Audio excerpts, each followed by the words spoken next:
Hello, everyone. This is Patrick Roberts from Mountain Seed. Thank you for joining. We're going to get started here in around 2 minutes, as I know we still have a few more people trickling in. So I'm going to put everybody on mute, and we'll be back on in 2 minutes.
Great. I think we've got most everybody on now. So again, this is Patrick Roberts over at Mountain Seed, and I want to thank everybody that's joined this afternoon / late morning for those that are West Coast. I'm excited to introduce Andy Reisser on our team. Andy institutes and administers Mountain Seed's compliance program to ensure conformity and federal and state regulatory requirements. Andy has been very active as it relates to national AMC regulatory affairs, and he's assisted in developing model AMC legislation testified to support a fair appraisal management company. Andy's a certified residential appraiser. He's got over 15 years of experience, has worked with some of the national banks. Lastly, he's really built and managed a nationwide staff appraiser program and review departments for appraisal management companies. With that, I want to introduce Andy Reisser. Andy? Thanks, Patrick. Yeah, I think you got it all. I think maybe the only thing you missed is I have the most handsome dog in the country. Since you all can't see my face, I figure the compliance director is going to show you something warm and fuzzy, so that's my Wheaton Terrier, Daryl. So I'll move on to business now. He's far more handsome than I am, like I said, so you can remember his face. I'm going to move relatively quickly through the slides. I'm going to try not to talk too fast. There's just a whole lot of information that surrounds all this, mostly because valuation independence is regulated in kind of 3 or 4 different places, or maybe even 5. So at the appraiser level, we have USPAP. With the AMC, at the AMC level, you have state laws as well as some federal laws and regulations. And then at the lender level, there's also even more federal regulations in the way of interagency and appraisal evaluation guidelines. So we're going to take a quick look at each one of these things and how they apply to appraisers, AMCs, and lender responsibilities. Hopefully get time for a quick summary and a few questions. So the textbook definition of independence, let's start here just simply because independence doesn't necessarily mean being completely free from any support, aid, or kind of involvement at all. I think the main word we want to look at is freedom from influence, and mostly adverse influence, where basically you don't want someone to be involved in a process that they perhaps shouldn't be involved in. We'll talk about and unpack that a little bit here. So valuation independence really generally refers to rules, laws, and standards that require the valuation to be free from undue influence, coercion, and conflicts of interest. I think that list ought to generally just kind of sum it up, and we'll talk a little bit about like what I think the essence of valuation independence is, but undue influence is going to be really important to think about. Like, that undue influence placed on somebody, like there's things we're not prohibited, that we're going to be prohibited to do when dealing with an evaluation process and with appraisers, and things that are permitted, right? So you can have some influence where if you find errors, et cetera, we can still be involved, but the influence, undue influence, coercion, it's a pretty strong word, and conflicts of interest. Valuation independence is general, like I even said, there's a number of different federal, state, laws and regulations, and there's standards for appraisers, and then there's guidelines for lenders, a lot of these different things. And not every single one of these things we talk about applies to appraisers, AMCs, and lenders alike, but all appraisers, all AMCs, and all lenders do have some sort of valuation independence requirements that are placed on them based on the standards, guidelines, rules, regulations, laws they have to follow. I call this valuation independence because I think it's the most generic, and it doesn't single the appraisal out, it doesn't single the appraiser out. It's basically it's the whole process of the valuation process from the time the appraisal is ordered until the time the appraiser accepts the assignment, until the time the appraiser completes a appraisal, submits a report, it's underwritten, and then the lending process, the whole valuation process.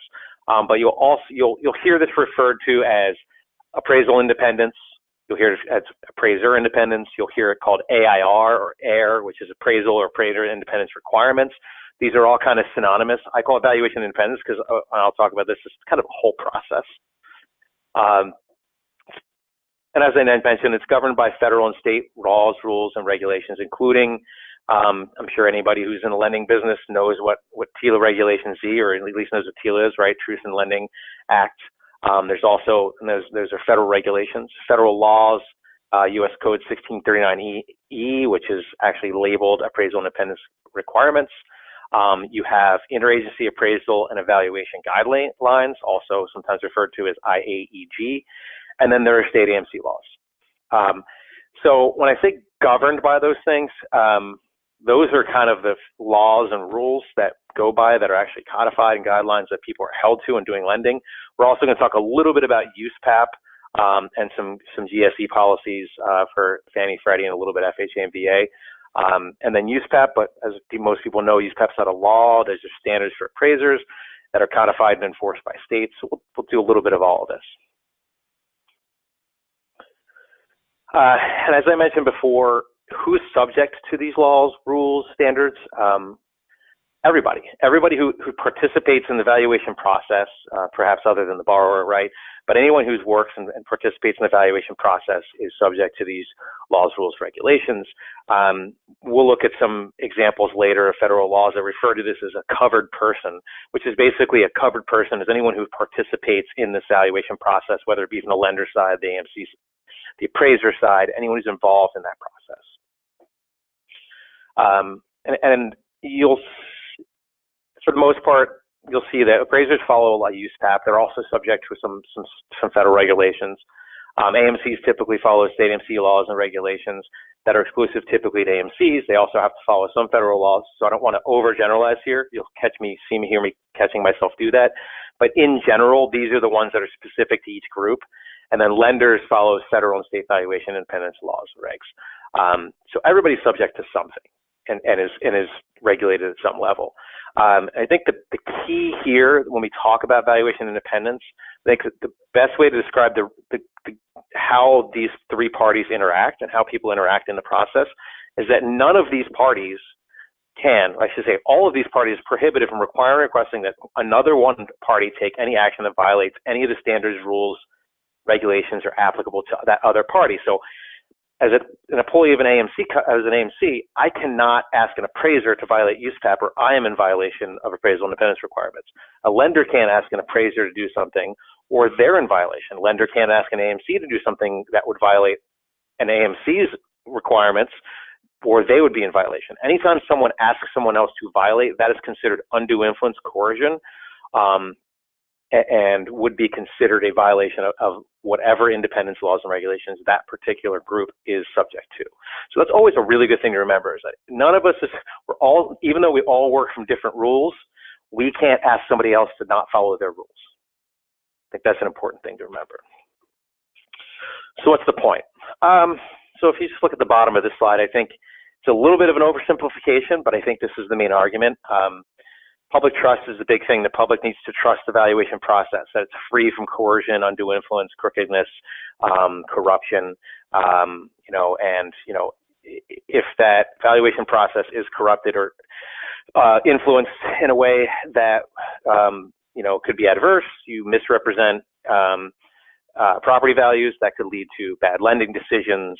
That leads to borrowers having negative equity that's untenable. And then borrower loan performance fails. You don't have performing loans. And when you don't have performing loans, you don't have performing banks. And when you don't have performing banks, you don't have a performing economy. We went through this in 2008 to 2010. Don't let me oversimplify and say that this is all appraisers' fault or the valuation process, but it's clearly an integral element in that we saw a breakdown in some of the independence of the appraisal industry, which contributed to part of our issue when we saw a pretty big financial crisis. So I'll move on to our first party with responsibilities to maintain some independence in the process, and that's appraisers. They're again subject to a lot of different things, right? We all have different laws and regs. We're going to focus mostly on some USPAP and a few federal laws, rules, and regs that are there. There's also state appraiser laws and some secondary market guidelines, which even though they're not, secondary market guidelines have appraisal independence requirements. They're not necessarily required by law, except for the fact that USPAP requires them to follow secondary market requirements, and then some laws require them to follow USPAP. So it's kind of this trail of breadcrumbs of what you have to follow. But I think if we just focus on USPAP and federal laws, we get the picture. And we'll see some of these others later on through that slideshow, because we're going to talk about AMCs and lenders also. So I'm mostly going to focus on, we're not going to talk about all the standards or anything. I really am just going to look at the ethics rule, because if you think about valuation independence, these 5 words that I have highlighted here are really the essence of what USPAP is, and kind of go to the ethics rule. So go back to that concept of public trust that I mentioned earlier. Like, what's the point of it, of all this independence? Like, you have to trust the process, right? There has to be some public trust, and that it's free from undue influence. So these 5 words, independence, impartiality, objectivity, competency, and integrity, are really important. If you notice, 4 of those 5 words are much like the other one, right? 4 of them really have to do with kind of the ethical makeup of the industry. Independence, impartiality, we even use the word independence, right? Impartial, objective, and with integrity. Competency is one that kind of stands out a little bit as being somewhat different, but 4 out of 5 of the main ideas that hold USPAP together have to do with ethics, right? So we're just going to look at the ethics rule of USPAP and just kind of talk about some of the requirements here. We're not going to go the whole big deep dive. If you're interested in that, we just recently did a webinar about a month ago. We can get you a copy of that if you weren't able to attend. We have slides out there, and I think you can actually click in and go back and listen to the recording, but we're not going to talk a whole lot about USPAP today.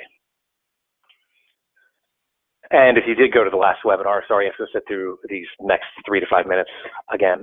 So the ethics rule contains 3 sections: conduct, management, confidentiality. We're mostly going to look at conduct, because if you look at what conduct section is, it's must perform an assignment with impartiality, objectivity, independence, and without accommodation of personal interests. Management a little bit, because of the thing of value in connection with procurement, giving that thing that might compromise your independence. So those are 2 important. Confidentiality, and while not that it's unimportant, for our purposes here, talking about independence is not so important. So the conduct section is mostly prohibitions on what does it look like to be impartial, objective, and independent. What are the things you can't do, right? So you cannot perform an assignment with bias. You can't advocate the cause of interest. No predetermined opinions. You can't misrepresent your role. You can't be misleading or fraudulent. You can't use or rely on unsupported conclusions. You can't engage in criminal conduct, violate the record-keeping rule, perform an assignment in gross negligent manner. So look at the conduct section, the ethics rules. Mostly, this is how you're ethical. And then you'll notice that, bias and interests and predetermined opinions, those things will feed into this idea of undue influence. Why would you, the only reason you would do these things is there's some sort of undue influence that you had some particular interest in something. And basically the prohibition is that in order to be ethical per USPAP in the conduct section, these are the things you can't do. There's one part of the conduct section that we actually will go a little further on, and you'll see it's highlighted in red. It's probably blazing your retinas out right now. So if known prior to accepting the assignment, this is what USPAP says. If you have any current or prospective interest in the party or parties involved, you have to report the subject property or parties involved, I should say. You have to report that to the client at the time of acceptance and in report certification. USPAP allows that. Now, because of the nature of, if I'm just going to make an assumption here, and it might not be right, that most of the audience right now works for a lender, or we're all in mortgage lending. Because of the transactions we deal with, which are typically federally regulated transactions, this is not allowed, right? You cannot have any current or prospective interest in the subject property of the parties involved. So as an AMC, we try to protect our lender clients and say that if any appraiser at any time has current or prospective interest in subject property, they're supposed to stop the assignment, notify us, we notify the lender, and we have to find someone else to complete that assignment. And the relevant, one of the relevant laws that goes with this is interagency appraisal and evaluation guidelines, where it says appraisers must be independent of loan production and collection processes, have no direct, indirect, or prospective interest in financial or otherwise in the property or the transaction, which means anyone involved in the transaction. These standards of independence should also apply to persons who perform evaluations. And you notice the footnote here that, hey, this exceeds USPAP, right? It was nice of them to put that footnote in there, because even though USPAP says all you got to do is tell us that you have some interest and then that you're not going to be biased, federal guidelines actually go further, right? And it's not just interagency appraisal and evaluation guidelines. Regulation Z says the same thing. Really, no, cannot have any interest. And I'm going to keep going a little bit and just to kind of prove it.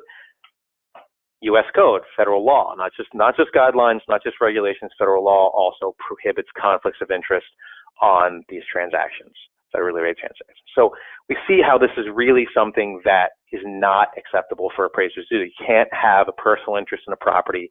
You can't act with bias. You can't have predetermined results. You can't give something of value in return to receive something of value or predetermined results. There's a lot of prohibitions for appraisers in USPAP, and that trickle into federal law as well as interagency guidelines, laws, rules, and guidelines that prohibit appraisers from basically engaging in anything that would allow them to be influenced, right? They have to deny that influence, to be compromised. So just a quick summary. Appraiser independence is required by USPAP, and that's codified in state law. The ethics rule sets forth requirements for these appraisers within USPAP. There's other things in there, but that's the main place you want to get to it. Appraisers cannot accept or complete an assignment for Mountain Seed if they have any current or prospective interest in the property or transaction. And not just Mountain Seed, I wrote that kind of from our perspective, but for any federally related transaction, they should not have any influence, any interest in that transaction. They do have additional obligations to abide by other independence laws, and an important bullet point I think here is that appraisal management companies and lenders must not request, require, or cause an appraiser to violate any independence requirements, USPAP, or applicable law. This again is the essence of valuation independence. We, as AMC and any lender, should not ever ask an appraiser to do something that will require an appraiser or cause the appraiser to violate any requirements, USPAP, or applicable law, because that would put that appraisal outside of USPAP, and then that's unusable, and it's a violation of federal law either way. All right, so let's move on to AMCs. What are AMCs supposed to do? Probably a lot more than anyone would assume that we're supposed to do. I will again be just kind of looking at some of the code. And again, valuation independence and TILA, Regulation Z, same U.S. code. I'll look at some state AMC laws, rules, and regs. I don't even know that I include them here. I actually might be in the appendix. 48 states, I don't think I have examples of, 48 states have passed AMC laws currently. It looks like all 50 and the District of Columbia will be opting into AMC regulation.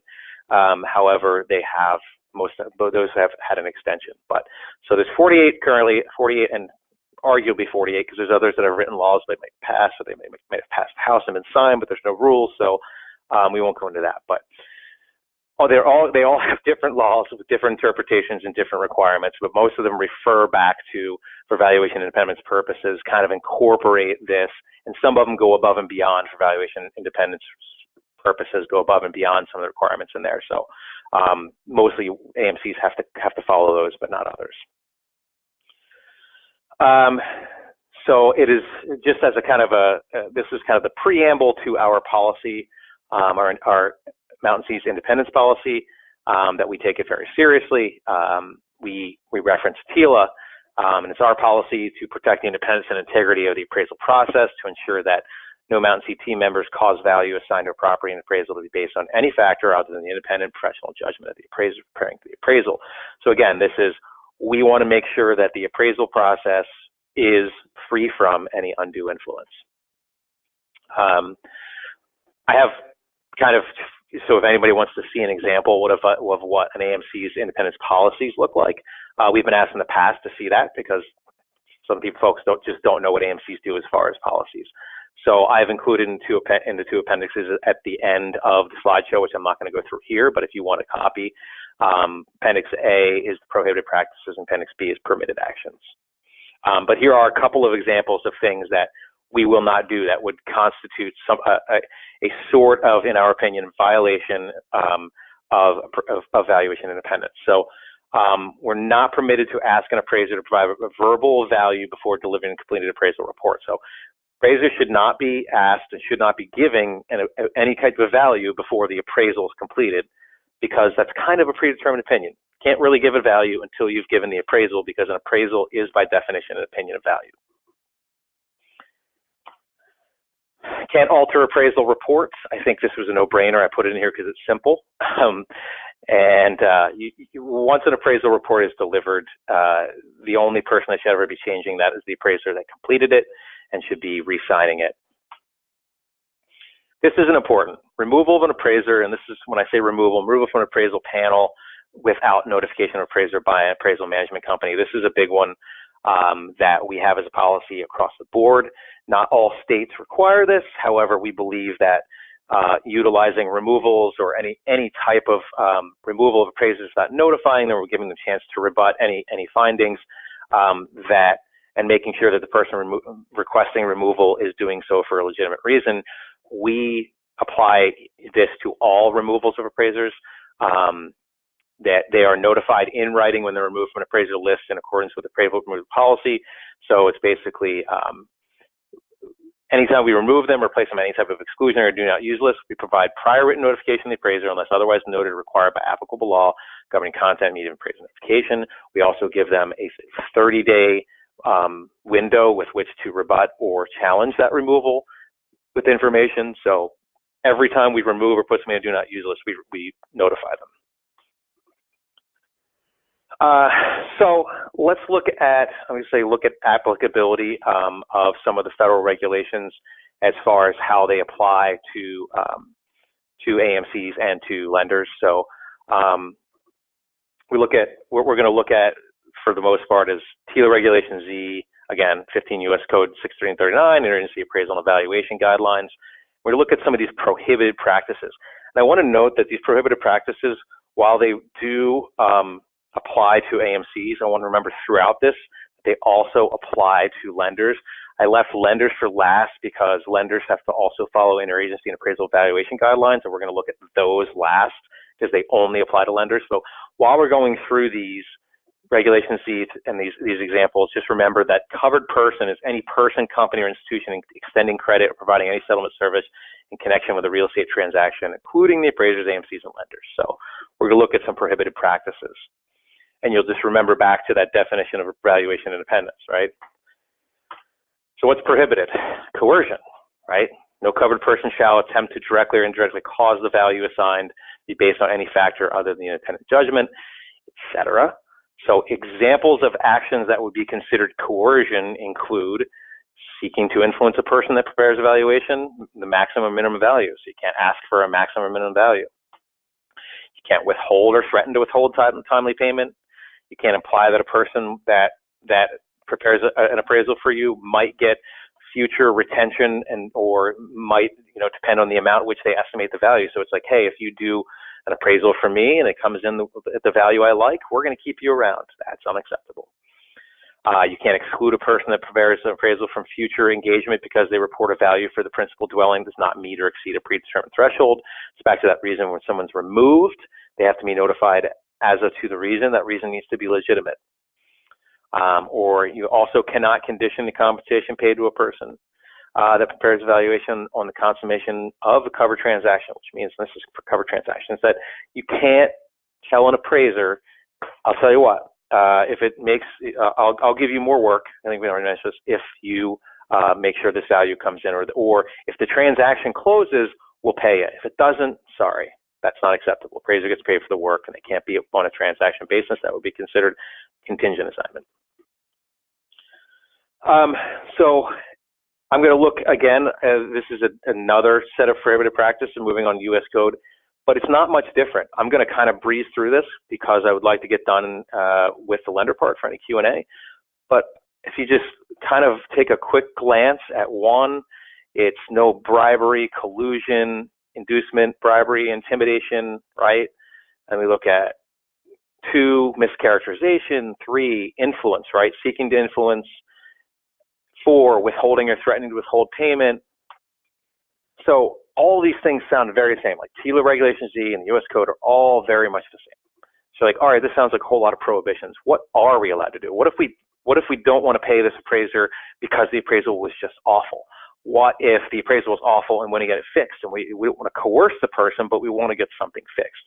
Well, thankfully, TILA and U.S. Code also offers permitted actions, just things you're allowed to do, right? Gave you all the prohibited practices. Here's the permitted actions, which was nice of them. You can ask a person to consider additional appropriate property information, including info about comp properties, to make or support evaluation. You can request that a person provide further detail, substantiation, or explanation for a conclusion. You can ask a person to correct errors. You can obtain multiple valuations, to select the most reliable valuations. A lot of things you can do. You can also withhold compensation due to the breach of contract or substantial performance of services, and you can take action permitted or required by federal law or state statute, regulation, or agency guidance. Well, after that laundry list of things you can't do, this is a short list of things you can do, but within here really allows the consumer of an appraisal report, the user of appraisal report, whether it be an AMC or a lender, to have some recourse in the appraisal process. So within these permitted actions, I'm going to just go back here. I always recommend that any institution or AMC that's going to actually use these permitted actions should have a built process around it. Shouldn't be just kind of fly by the seat of your pants, like, well, today we're going to ask this person to do it to provide further detail, but you don't have a process around it. It should definitely be done by someone who's not in loan production. Should have a process around it. It should be, it should be limited to certain information. It should be verifiable, substantive information, not, I hate this appraisal and my loan didn't close and you missed the pantry in the kitchen. Right, this should be something that really goes to the, explanation for the conclusions, or something that really goes to the meat of the material facts of the appraisal. Sorry, I take a drink of water. And again, I'm not going to read all through them, but you'll see in permitted actions in U.S. Code, it's the same thing, right? You're allowed to do these things. You're not allowed to do these other things, and it gives you the permitted actions. So here's what you're allowed to do in dealing with an appraiser. After all those prohibitions, it can't be undue influence. I know if anyone's ever spoken to an appraiser, if you are working at a lender, you're in non-production, spoken to an appraiser, and you say, hey, we want you to make corrections on this report, and they say, I can't talk to you, and you can't tell me how to do the appraisal because that's a violation of appraisal independence. Not necessarily so, right? If it's asking them to consider appropriate info or provide further detail or correct errors, that's not undue influence. That is a permitted action. You just need to be able to substantiate that it is a permitted action, and you're not just trying to get the appraiser to change the value because you didn't like the original one. So look at, also look at customary and reasonable payment. This kind of doesn't fit, right? It seems strange that this is here, but customary and reasonable payment is part of the appraisal independence requirements section of some of these laws. So I just threw it in here. I don't think we really need to talk about it a whole lot because customary reasonable fees to appraisers is something that each institution or each AMC has to kind of define based on their own surveys, et cetera, or their own methodology. But customary reasonable payment is part of the AIR, as is mandatory reporting.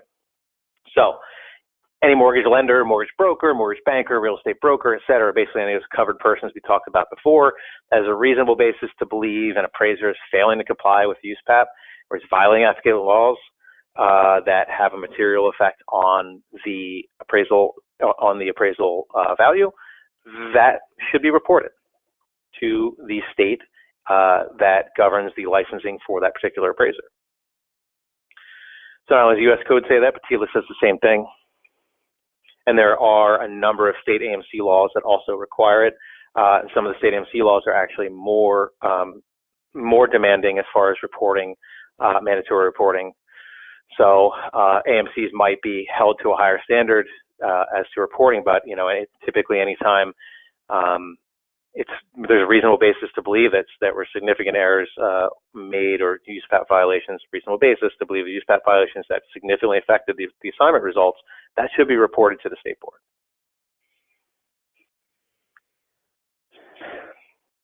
So just a quick summary. We write our policies, and AMCs are typically held to comply with federal and state independence laws. They also incorporate rules and regs and policies adopted by GSEs and FHA.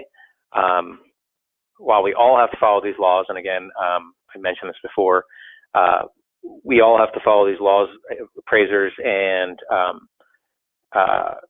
lenders alike. It's not something we necessarily have to memorize. I've provided at the end kind of a list of policies, or what we use as our policy, but it references.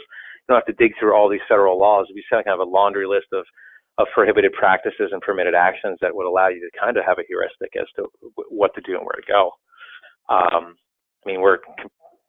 We are fortunate enough to have a compliance director myself, who develops and implements and maintains all these policies and tracks them, as do most folks. But some of these things are so new, especially the state AMC laws, that it literally is a full-time job to keep up with it. We also have a hotline that our employees call, so that if anyone has a reasonable basis to believe that any prohibited practices have taken place, or that anyone's violated AIR, has evidence to that they should contact our hotline. And this is also recommended for all lenders, that if there's a place to go, and I'm pretty sure most have something like that implemented. That said, move on to the last section of this before we get to Q&A. And mostly, again, lenders are not subject to state AMC laws for the most part. Lenders are not subject to USPAP, but lenders are subject to valuation and independence requirements in regulations law and interagency and appraisal and evaluation guidelines. I'm going to make a quick distinction here that you don't need to think too hard about, or it might hurt your head, but a lot of the laws written in Regulation Z and in 1639 U.S. Code and federal law and regs is meant, for the most part, to apply to covered transactions. And covered transactions, if anyone knows the definition, has to do with basically a consumer credit transaction on the principal dwelling. So if we have any commercial lenders out there, you're going, well, this doesn't really apply to me. Aha. But interagency appraisal and evaluation guidelines do, and those guidelines are governed by federal law, right? So you're expected to follow these guidelines as part of being a lender in federally rated transactions. So I'm basically going to look at it and say, here, we've already kind of looked at all the requirements in Regulation Z and U.S. Code, so a lot of what we're going to look at here is the IAEG and how it applies. I think that's repeating myself. Again, here's all the things that we've already covered that still apply in most cases. So all the laws, rules, regulations already covered are AIR and TILA Regulation C, including prohibited activities, permitted activities, conflicts of interest, and reporting, any customary and reasonable up there, but also applies. So what do the interagency guidelines say? Well, and again, a lot of this is copied verbatim, but interagency guideline really doesn't say anything a whole lot different than what was said in the more recent laws and regulations that we found in TILA Regulation Z and U.S. Code. So it really, I would say that those two laws are just more an elaboration of what has always been written in a lot of the interagency guidelines documents, but mostly that, reporting lines should be independent of loan production first, and that there should be no direct or indirect coercion, influence, or otherwise encouragement of an appraiser to perform appraisals or evaluations to misstate or misrepresent values of the property. So in general, let's just make sure that loan production and the collateral evaluation program are separate, right? Because there's this kind of an inherent interest in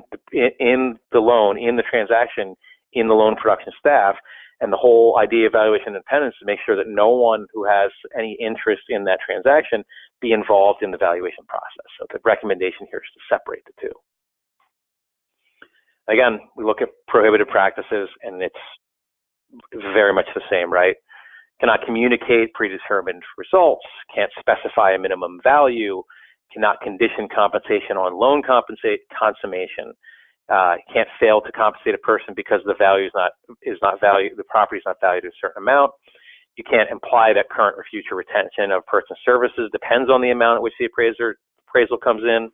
And you can't exclude a person from consideration for future engagement because the property's reported market value does not meet a specified threshold. If we kind of just rewind and think about it, like, it's very similar to everything we talked about, also very, especially right up to the point where we talked about removal of appraisers from appraiser panels, about implying future retention or business, that whole conditioning on payment or threatening to withhold. Interagency guidelines have pretty much said, or just saying the same thing. This is what lenders are required to follow, whether it be a commercial or residential transaction. And this is important to see in a consumer credit transaction. So about prohibited practice is that if you have an appraisal that basically know or that there's a violation of appraisal independence, that there will be no extension of credit there. So it's basically if as soon as that file and that transaction is tainted, it will be shut down. And if it's not shut down and there's an audit, it's a violation of federal law. So that's very important to understand. It's also very important to understand with interagency appraisal and evaluation guidelines that federal guidelines require that the appraisal is compliant with USPAP. And that's not just the appraisal report.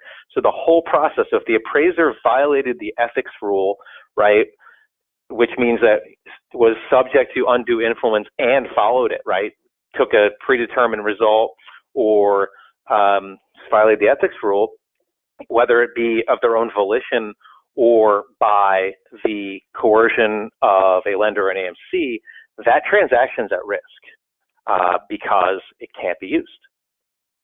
Because the whole process, like I said before, the whole process is supposed to be USPAP compliant, not just that piece of paper at the end. Because the ethics rule has nothing to do with the piece of paper. The ethics rule is how you go about doing your job. So let's go back to the interagency guidelines. We talked about the prohibited practices. Look at permitted actions. Doesn't look any different than what we talked about 15 minutes ago with consistent with policies and procedures. An institution may also request an appraiser or person performs an evaluation or an appraisal to consider additional information about the subject property, about comparable properties, provide additional supporting information, or correct factual errors on the appraisal. This is very similar to all the other rules and regs that we read, right? Permitted to do these things. There's prohibited practices don't apply here. Put a bullet here. Point here is that we have a dispute resolution policy, or what we call reassessment for this. We have a reassessment procedure where our clients will submit a form and ask questions or provide additional data. We'll review it, make sure that it doesn't cross any lines, there's no coercion or undue influence in that communication. We'll then be able to help them resolve the dispute with the appraiser if there is one. More permitted action. Communication between collateral evaluation staff and appraiser is essential and it is acceptable. However, communication between loan production staff and appraiser is not necessarily acceptable. Now, there is one caveat there. If the appraiser needs claims or demands that claims that they need information from a loan production staff member or anyone at the lender, the appraiser is allowed to request it and can speak that way. However, if loan production staff requests to speak to an appraiser, typically as an AMC or anyone else, should not be something that happens, right? You're supposed to really should be separating that loan production staff from the appraisal process, especially speaking directly to an appraiser. But the collateral valuation staff is different. So reporting lines are different. You just want to be careful with that, the coercion influence that might come from loan production. And first bullet point here says we cannot prohibit contact between the appraiser and the lender. I want to note that that's an arrow, so we are actually prohibited by some state laws, many of them, and federal laws also sometimes, that if the appraiser requests to speak to the lender, we can't say no, unless it's the lender's policy that they use us. But we can't say no. We're not always like, oh, you're not allowed to talk to the lender for any reason. However, what we typically, our role here is to mediate these communications and help to isolate the collateral evaluation function from the loan production function. Interagency guidelines also talked about approved appraiser lists. We talked before about a little bit about who should be in charge of basically appraiser selection and appraiser panels. And this is the use of an approved appraiser list to confirm that procedures and controls exist to ensure independence in development, administration, and maintenance of the list. This is why anytime we go through a removal process with our client, we make sure that the person requesting is authorized to make that change. They have a legitimate reason for doing so, and that they give contact information for an appraiser to rebut any of the facts or reasons for removal in that request. This goes similar with appraiser selection, that it is, again, should be isolated from loan production. That should be done. This should be done by be independent and no direct or indirect prospective interest in the property of the transaction with the appraiser. So that goes back to we had talked about previously about conflict of interest. No conflict of interest allowed. Talked a little bit more about appraiser selection. Independence is compromised when a borrower recommends an appraiser or a person to perform an evaluation. Independence is also compromised when loan production staff selects a person to perform an appraisal evaluation for a specific transaction. So let's remember, if we do this, if this is done, if we compromise independence, you've tainted that file and quite possibly could prevent any your lending institution from consummating a transaction on this property, because it is prohibited. Oh, sorry.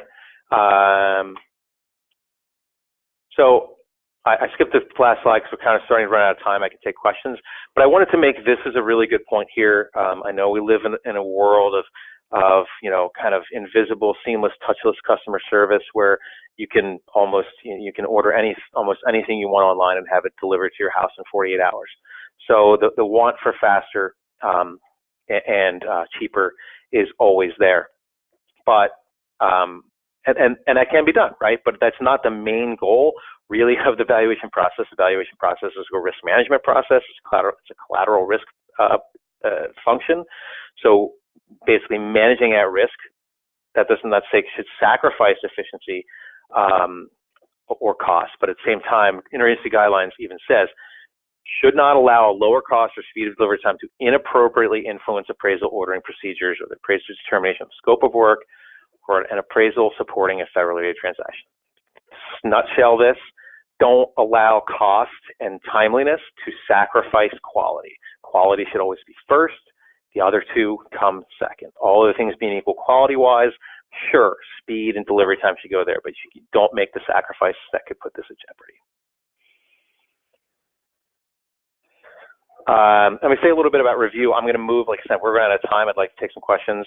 But again, the reviewers and appraisers, the people who review appraisals and evaluations, should be independent of the transaction, no direct or indirect interest. Again, back to conflict of interest. Nobody is involved in this transaction in the valuation side should have any interest in the transaction. I mentioned Freddie, Fannie rather quickly, Freddie, Fannie, FHA rather quickly, because they really don't say anything more or above and beyond what we have already reviewed. Freddie, Fannie, and FHA mostly based everything that they do, appraiser independence-wise, on what federal laws and regulations say. There's a couple of nuances that might be in there about adopting written policies that demonstrate adherence to Fannie, Freddie, or FHA, but nothing in there is really groundbreaking in consideration of the things that we've already looked at and discussed. We got about 14 minutes. So just a quick summary of lenders' responsibilities.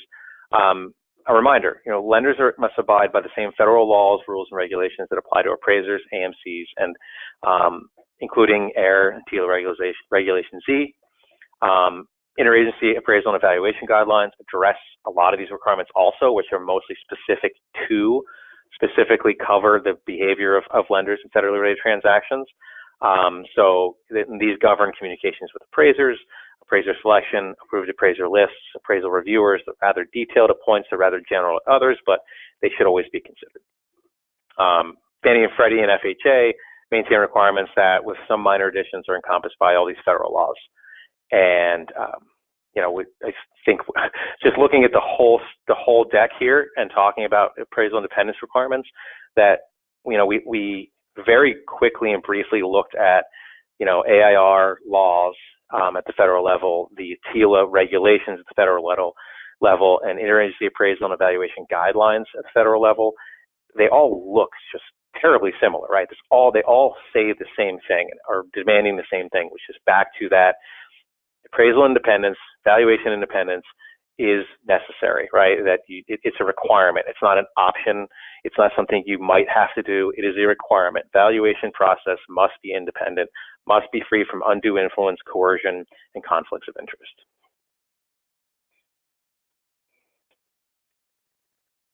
All right, so I think we have some time, Melanie, if there are any questions up. Again, an egregious use of my dog to think that I'm great and give you the warm and fuzzies, and he's a little tired out because we blazed through a lot of information. What do we have? Anything, Melanie? Hey, Andy. As of now, we have no questions, but if anybody thinks of any questions later, please feel free to shoot us an email. Okay, no questions. Like I said, if you request the deck, I think Melanie, can you request that through the website, I believe? You can request it through me or the website. Okay. You as the host or the website.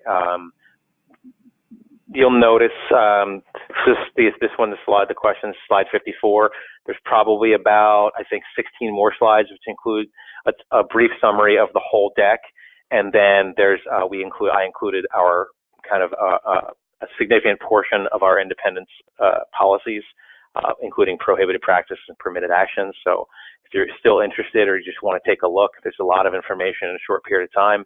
Please request the deck. It's there for free. I think you can re-watch this and listen to the recording and listen to my mumbling and stuttering a couple of times. But feel free to have that, and we enjoyed having everybody here.